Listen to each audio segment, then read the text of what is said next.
Good morning. Today is September 25th, 2021. Here are your Wisconsin River flow updates. Castle Rock, 2,618. Kilgore, 3,100. Prairie du Sac, 4,150. Thanks. Have a great day. That's pretty slow. That's skinny. That's skinnier. The other day when I was here, it was at 4,600 or something like that. And this time of year, normally what you want is, or what it normally is somewhere between 4 and 5 usually thousand. 3,000 is getting very low. If we didn't have the jet boat, we wouldn't be able to run it. What's fishing routes? My old man is a 30-year full-time professional fishing guide. Quite honestly, one of the best fishermen you'll ever meet. My son is the most obsessed fisherman you'll ever meet. And me, I'm a fisherman with a particular set of creative skills. 3 generations snagged on fishing. Welcome to Fishing Routes. Seems like the farmers are hitting the field early this year. Their crops soaked up all the sun for one season. I'm reminded capturing this episode of Fishing Routes that fall is for feeding. We're running 3-4 inches of water today to get back into some of the holes and things, but when the water is up, like now, it's going to push them down into whatever deep water they can find, but it's also going to push them in tighter on the structure, like the wood and rocks, if there's rocks in the area you're fishing on the river. But a lot of them will be pushed up into the wood itself, which they feel comfortable there. When the water starts to drop, I think they panic a little bit, thinking they're going to get caught somewhere. And of course, a lot of the fish will go to the deeper holes where they can feel comfortable. If you can find 6-7 feet of water, that's a pretty deep hole up here. We're going to be just fishing north of Lake Wisconsin, and it's skinny. Once you get up there, it gets very skinny. But there again, we got the jet boat, so we should be okay. But I would rather see it up about 4 to 5 because that's natural, and the fish are more apt to roam and be out a little bit further out into the brake lines and things like that. So we'll find out just how well they're doing today. And this is September, so late September. Should be a pretty good bite. A couple days ago it was a very good bite. We caught a lot of walleyes. We caught a lot of bass, a few pike. They're starting to bite on crankbaits pretty well. They're still hitting spinnerbaits good because they're chasing minnows. They also, in the fall of the year, the walleyes and the bass, they love crayfish. And the crayfishers, it's getting colder. They're going to start to go into their hibernation as well. But they're out moving around a little bit as this water cools, and you'll find that they start feeding on these rubber crayfish a lot. We'll just see what happens today. We'll give it a little try here. I would like to see the water flow up a little bit, but hey, it is what it is, and we'll make it work. There's a fish. Pick that crawfish up.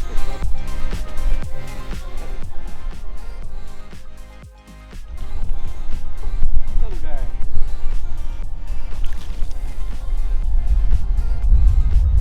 Little guy.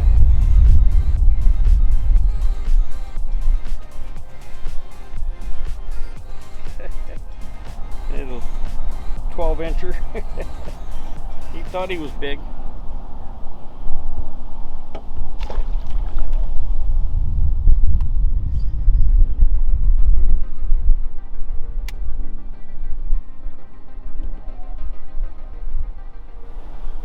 There's a fish. Oh, broke my line. Northern? Probably a pike.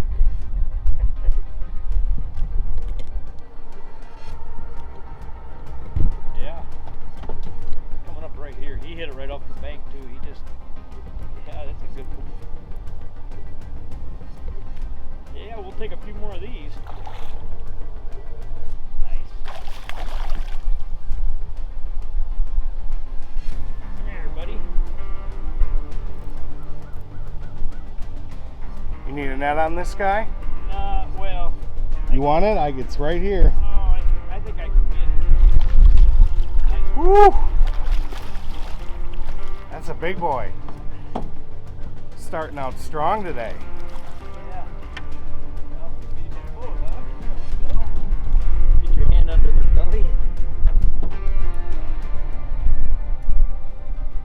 Nice fish. Take a few of those, huh?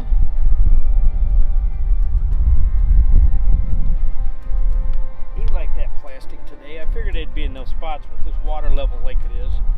But like we talked earlier, fishing plastic craws. Yeah, well, he was laying up against that wood, so they'll like a chameleon. They'll change color, and if they get out on these sandbars, they'll be real light colored. Let's put him back and get him in the water. What we're going to do, we're going to concentrate on the wood along the banks. We're going to throw Texas rig craws. I'm using about a 1/4 ounce sinker, and in the current you almost have to. I do not peg it. I like to have the sinker fall, and then that craw a lot of times will rise, and that'll trigger fish. Not saying you couldn't fish them with a pegged, but I like to have mine loose and let it slide on the line. But that's one of the baits we're going to be using today. This is late September, so the bite should be pretty good. Again, this is one of the craws we're using. I'll show you another thing we're going to throw today. We're going to throw crankbaits today, probably quite a bit. The walleyes and the bass both are going on crankbaits right now. This is one we're going to start with. It's a little, it's 13 Fishing, little crankbait by them, just a crayfish imitation. We're going to work this on the deeper slots, not be throwing it right in the trees and everything, but we're going to be working the slots with it. Between the trees, you find a run, and that's where we're going to be working these at. But we'll also throw flicker shads, shad wraps. Flicker shads work very well.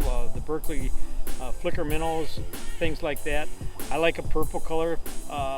The walleyes like a purple color as well, so we're going to see what we can do with that. And it's more matching the hatch up here is what it's doing. That crankbait's matching the crayfish. This one is matching the minnows that are in the river here. And they're a slender minnow. It's they're emerald shiners is what they are. And those fish like those pretty well. So anyway, that's what we're going to be doing today. As we move further into the morning, the winds really pick up quite a bit. It keeps you honest with your casting. It's nothing for my dad. I may or may not have launched a few crankbaits into trees. Maybe. Allegedly.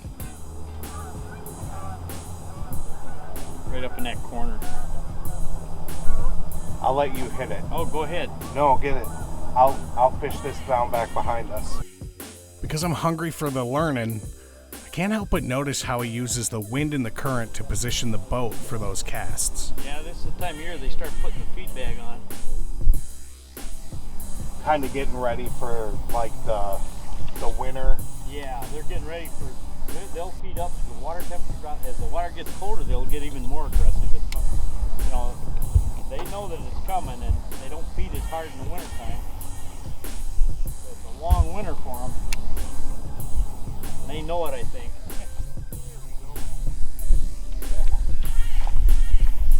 He's got off the bank a ways. Not a big fish, but really could be some here. Fun fish.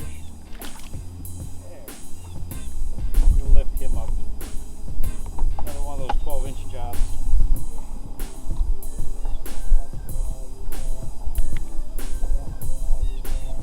Pretty little fish. Now see how light he is, light colored?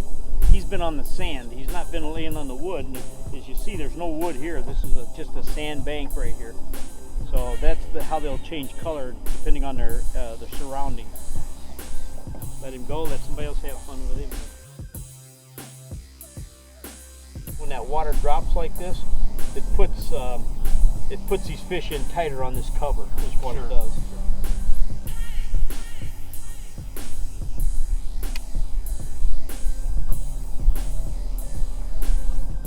be a lot of situations today where you're going to pitch it in, it's going to hit the water, and the fish is going to have it just as soon as it hits the water, because if you make the right cast. Because I don't think they're really chasing hard this morning yet.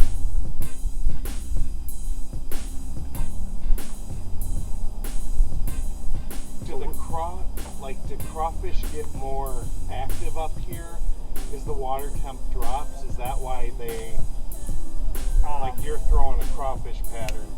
Why is that pattern what's triggering them? Well, right now we're not seeing the minnows and the schools of minnows that are normally on the Wisconsin. There we go. Now they're about the same size. A lot of that year class up here.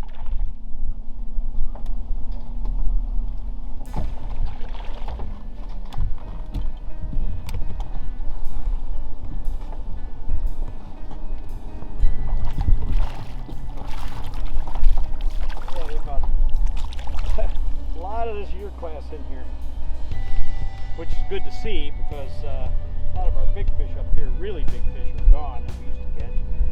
Something about the same size. Let him go and let somebody else have some fun with him.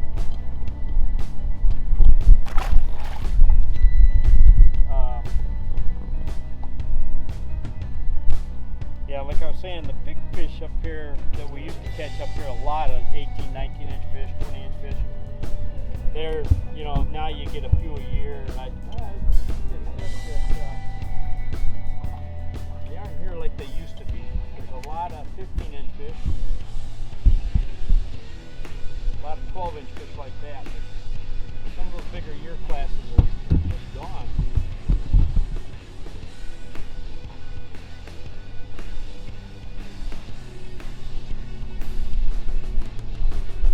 But you were also saying, like, the minnows. Oh, the you're minnows. Not seeing that bait pattern up in here. They're here. I know there's minnows here. The minnows are here in big schools usually, but we're not seeing that this year yet. But also the crayfish will get active because they're getting ready to do the same thing, hibernate pretty much, I think, just like the bass and the walleyes and the other fish. You know, they'll slow down. Their metabolism's going to slow way down, but they're moving around more right now. Probably a lot going to their wintering. They may be going to some of these different wintering spots as well, and plus they're a high protein. They get a lot of bang for their buck. They get a lot of bang for their buck feeding on that type of thing. Now there'll be times when the frogs start real quick here. You'll start seeing frogs along the bank hopping in that are in these little puddles and stuff. As the ground temperature's changing. And they're getting ready to go hibernate, and they hibernate like in the river, down on the bottom, and in the mucky spots, and up under the banks. They winter there. They go down and bury themselves. And these fish, they'll key on that as well. Yeah. And the walleyes as well as the bass. Just get their meals in. Frog patterns will work really well here pretty quick, and you don't have to fish them on the surface either. It's one of those things you can actually Texas rig it just like this crawfish, a small frog, and do pretty doggone good with it sometimes. I've had days up here where frogs were the way to go, and walleyes and everything, northern, bass, everything. Can you imagine being in the boat with me? I ask a lot of questions. I'm a curious guy. What do you change about your strategy as you transition into fall Wisconsin river fishing patterns? And how do those fish patterns change the fall bite? Where do you even start? And what about the bait? What are the bait doing in the fall that's different from the summer or the spring? And how do the fish follow that bait? And how does the structure change as the river flow changes day over day over day, hour over hour? How do you find those fish? How do you follow those fish? I do know one thing. Fall definitely does seem to be for feeding. And I'm going to hold on to this summer-like day because I know what the hell's around the corner with winter in Wisconsin. Like this, I'm working the heavy cover with the weedless plastics, and then behind it there'll always be a little bit of a trough usually, and those fish will lay down behind it too, and then I'll come through with a more aggressive bait just to see what's laying in there. Usually if they're in there, you'll at least get the strike, and you're covering more water a little bit more effectively when it's open water like that. You just never know where they're going to be laying. That walleye you could, or fishing a weedless, but it can be a very effective way to catch walleyes too. You know, people don't realize it. These walleyes use this structure and this cover just like the bass do. There's fish. Ooh, feels like a good one. But it's another decent one. I don't think he's a monster, but sure felt like it in the current.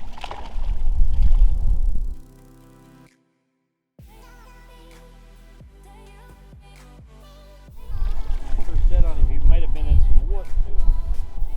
But he's a nice fish. You know, it's another year class, different year class. Where do you see he was on that wood? See all the markings on him here? That's because he was on that wood in there. Well, let's let him go. Great little fish. Fun to catch. These river fish think they're a lot bigger than they really are sometimes. Yeah, they learn to fight in this current, don't they? Yes, they do. We're just rigging a craw is all we're doing. That's pretty simple. Keeps you from being hung up all the time. And should be another one in there maybe. We'll see.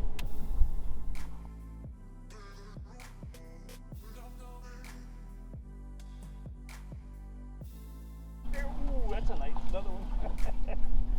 There he is. That's the same spot. There must be a few of them hanging in those same areas of those roots. They want it slow though. They want the presentation pretty slow.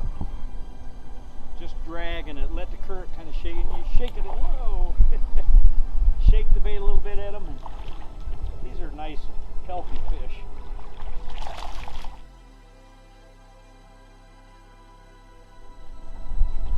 Very nice. You get these 14-inch fish, they'll fight you pretty hard. There you go. This time of year you'll notice too that a lot of these fish will school up. You'll catch more than one fish in an area. In the fall of the year, these fish all kind of bunch together. They'll all winter in the same holes. Once again, but he might be a walleye. Pops very compact. There he is. I got him that time. Whoa, this is a nice, oh, it's a northern, I think. Looks like a pike. He hit it 3 different times.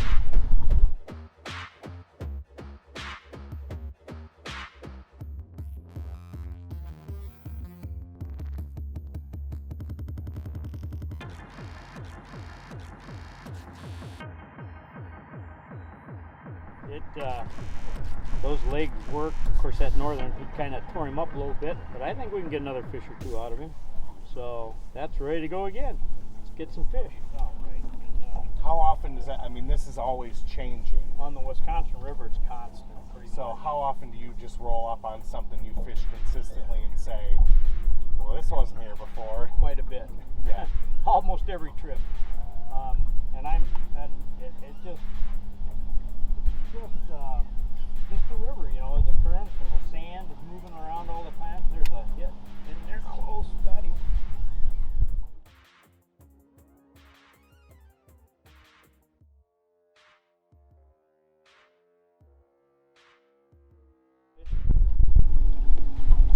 We'll let him go and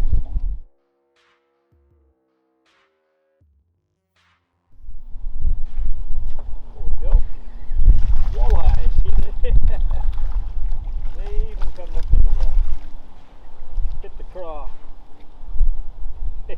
We've been fishing pretty much the same shoreline for a pretty good chunk of time, producing a lot of fish. As the winds pick up, 25-mile-an-hour wind gusts require us to move along a little bit. Whitecaps on the river are not a thing. Well, they are a thing you don't want. The best part of these adventures, I'd have to say flying down the river like Tommy Bartlett stealing a Wisconsin Dells duck tour boat on a Friday night bender. Yes! Shout out to Tommy Bartlett. Wait a minute, is he still alive? Quick Google search here. Tommy Bartlett. My condolences to Tommy Bartlett's family. 13-incher, 14-incher maybe, but a lot of them that size in the river. He got it good too. He had both hooks. Little guy catching more here.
Pretty fish, aren't they? Beautiful, beautiful. You hit that rubber crawfish, just smoke. That's about a 15-inch fish, pretty close. Let him go.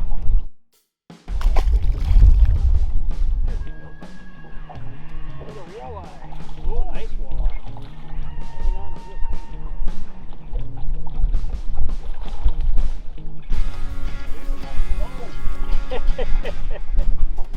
There we go.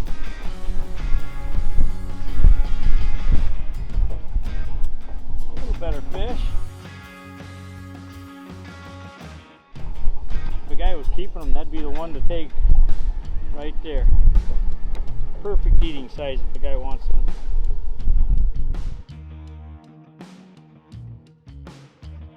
There we go. On that minnow. Whoa.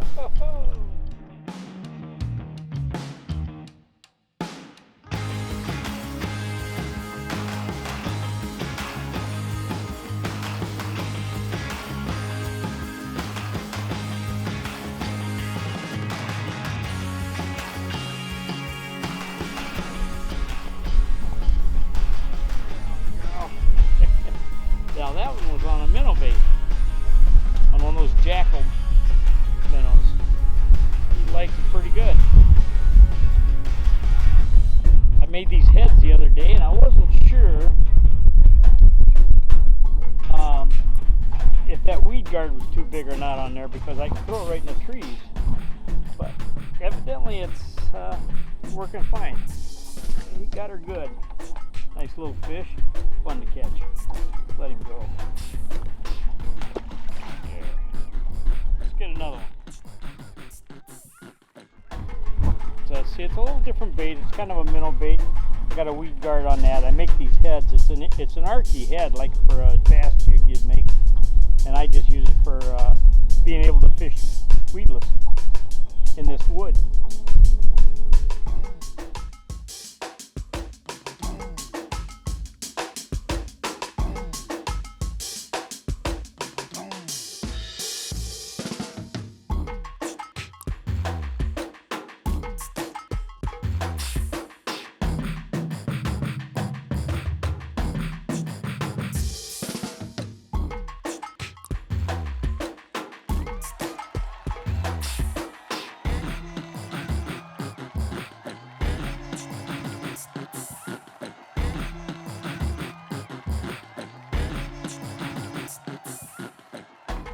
Isn't that a pretty one?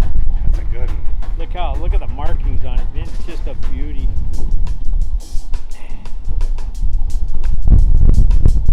Yeah, pretty smallmouth. It takes them a long time to get big. These smallmouth in Wisconsin do not grow that fast. Just nice.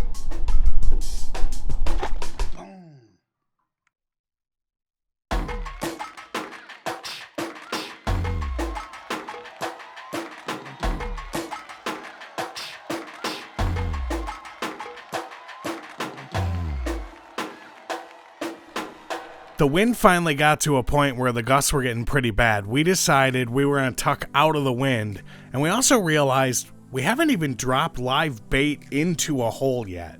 So we tuck out of the wind, my old man drops some live bait down into a hole, and right away catches the biggest sheepshead I've ever seen in my entire life. The best part about river fishing, you never know what you're going to catch on the old Wisconsin River. This beast was magnificent.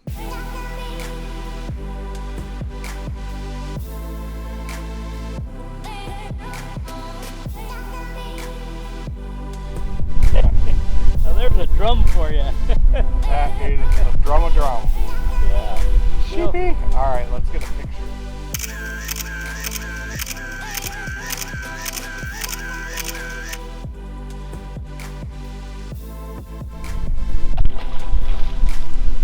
Biggest drum I've seen. With the winds tipping at 25 miles an hour, we decided we had a really good day. It was okay to pick it up and head back to the trailer. If I learned anything today, it's that fall is for feeding.